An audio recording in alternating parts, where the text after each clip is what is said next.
a.m. at Scarr, Sunday morning. It's a little bit nippy. It's freezing. And we're off to London town again for another trip. Do you know where we're going? I don't know that much about it. I've been so busy, but my understanding is it's an exhibition of Mick Jones from The Clash. Yes. So I've got no idea what it's going to be like. But I do know that Mick Jones, obviously, was the guitar player of one of my all-time favourite bands. Yes. Big Audio Dynamite. Oh, was he? Yeah. And Carbon Silicon. That was another great band that not a lot of people have heard of. Didn't you used to get mistaken for Mick Jones a lot? Well, I'll tell you a couple of little things about Mick Jones. Back in the 1980, I think it was, we were playing, maybe 79, something like that. We were doing a gig in London. We drove down, I think it was Dingwalls in Camden. And as we were about to drive home, we saw a KFC. We'd never had a KFC before. So we went in, first time ever. We went into the KFC in Camden High Street. Guess who was in the front? It was in the queue in front of us. The Clash. Oh. The whole of the Clash. So that was my first KFC. And funnily enough, me and my guitar player in the band, we did look a little bit like Mick Jones and Paul Simonon, the bass player, a very handsome man. And we were often mistaken for them. I can remember signing Mick Jones's autograph on behalf of his In the Marquee once. Let's see. I wrote Mick Jones, White Riot, and the guitar player signed Paul Simonon as well. And a couple of times in motorway service stations. So I'm very fond of Mick Jones. He also used to date Ellen Foley, who was the female voice in Meatloaf's Bat Out of Hell. Really? The album, yeah. And she made one of my favourite female albums, actually, she made, called Night Out. Are you sure it's that? I'm not sure. You might have to correct that in the comments. Well, I will do. And also he produced, when he was a kid, he used to follow Mott the Hoople around. Did he? Yeah, and he ended up producing one of his albums, Short Back and Side, I think that was called. And that was a great album. Was that Mott the Hoople before? No, that was an Ian Hunter solo album. Ian album solo Hunter. Ian album solo Hunter, yeah. So I've got no idea what this exhibition's going to be like. Oh, but the other thing is it's in Denmark Street, so might have to go on a few guitars. Why not?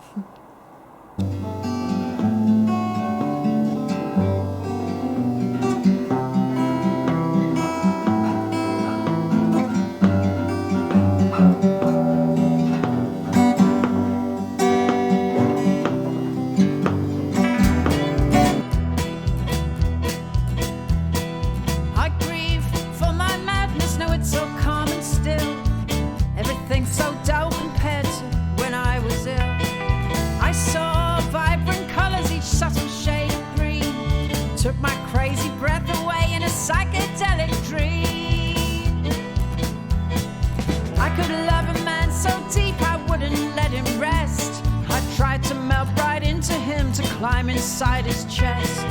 I was never bored, it never stopped at all. My head was a pinball machine, my thoughts are silver balls. I wrote 10 million words, I cried 10 million tears. I rode the roller coaster for 13 manic years.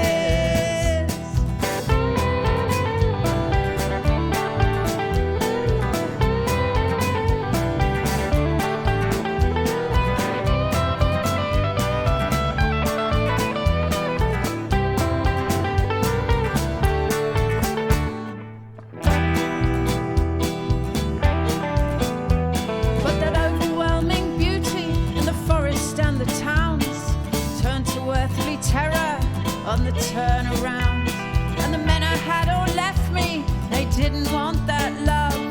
I was too intense and they could never be enough. And it had to end sometime. You can't go on like that. It just seems a little boring. It just feels a little flat.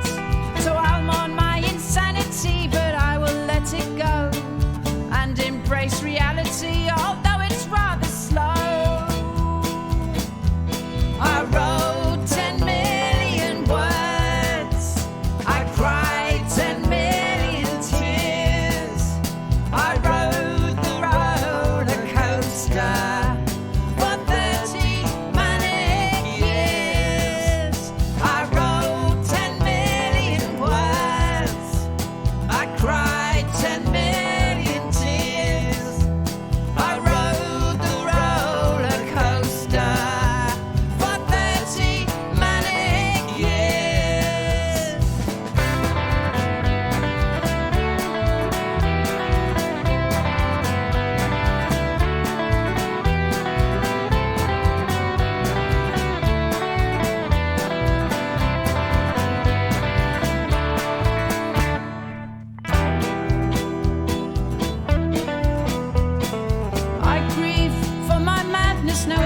calm and still. Everything's so dull compared to when I was ill.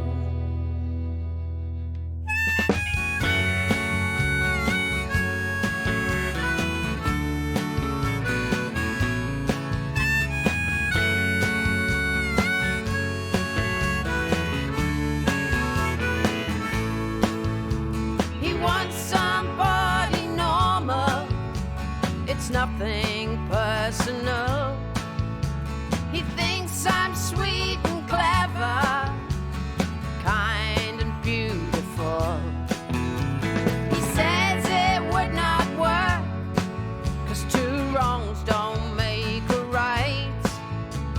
Because we are both mental, we must call it a night.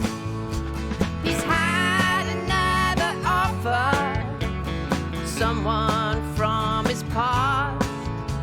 He says she's level-headed, and with her he has a chance. So I can't go round his house now, that is what he said, because we always end. We weren't sure what the exhibition was. Did it have a little bit of Mick Jones, a little bit of the Clash, because it had this and that, some sort of vintage, lots of vintage stuff. And I've just read in the entrance, actually, which we should have read first, Mick Jones curated the whole exhibition. It's all, he put it all together. Right. What? It's all stuff like his stuff and other art stuff. It's him, the Mick Jones connection it's his exhibition. It's his stuff. Yeah. Like there's his old videos, VHSs, and you can go and put it in, and his records. Yeah. And the recreations of his living room and stuff like that. There's some great stuff. I was really sad to see the Big Audio Dynamite caps, because I had the black one and the red one. Oh, was that B.A.D? Yeah. Yeah, and I had to sell it when I sold a lot of my memorabilia when I crashed my motorbike. Yeah, it's really good. It's a bit busy in there for me, people talking loudly and getting in my way, but I gave it a go with my headphones. And No, it's well worth coming down and having a look. definitely, yeah. Because it's interesting historically as well. It's like a bit of history of the 60s, I suppose. Yeah, 70s. Mick Jones was always my favourite Clash man. Was he? Yeah, I think he is the real talent behind the band. I was a Joe woman myself. Was you? Because it proved that he went on to do Big Audio Dynamite, which was even better, I thought. I must listen to them because I don't really know them.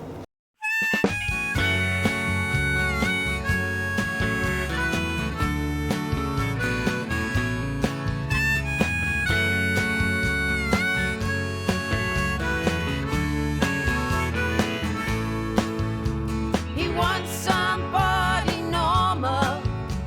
It's nothing personal. He thinks I'm sweet and clever, kind and beautiful. He says it would not work, 'cause two wrongs don't make a right. Because we are both mental, we must call it a night. He's had another offer, someone from... Where are we? Well, I wanted to come to Soho Square because we're so near to see Kirsty MacColl's bench, which I'd heard about but I've not seen before. We looked, it's quite a big square and there's an awful lot of benches, and we've had to go all the way round to look at all the plaques. So there's a lot. Actually quite upsetting, some of the bench sitters. Excuse me, come here, look at the plaque. But we finally found it and we waited around, and the two girls that were sat here left and we pounced. So here we are on Kirsty MacColl's bench. Luckily, 1959 so she was 41. It's an absolute tragedy, and I think this is one of her lyrics. One day I'll be waiting there, no empty bench in Soho Square. so what did you think to Mick Jones? Yeah, I did. The exhibition? I thought it was good because it was quite varied, and it was a bit of a glimpse of a period in time, wasn't it? The 60s and the 70s.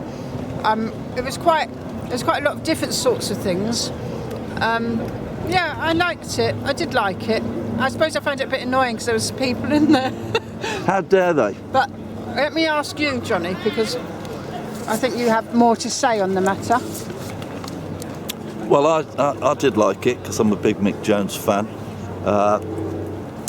I like Big Audio Dynamite. Or as a Frenchman I used to know, I used to call them Big Audio Dynamite. Dynamite. So there's a lot of tat in there. Lots of his personal collections. I like those little Clash figures. The only downside was there was nothing on Carbon Silicon. Now, if you're a Mick Jones fan, you might not know or have heard of Carbon Silicon. They're a band that he did with the old generation and Generation X's bass player Tony James, who was also in Zieg Zieg Sputnik, very rubbish band.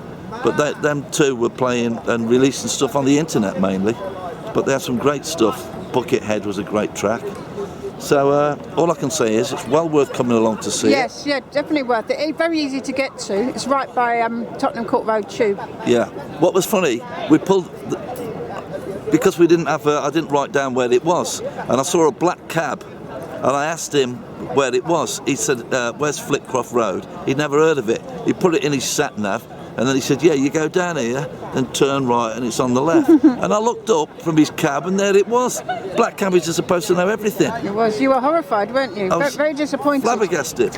Yeah, as Joe Strummer would have said, don't forget to subscribe to this channel, leave a comment and give a thumbs up.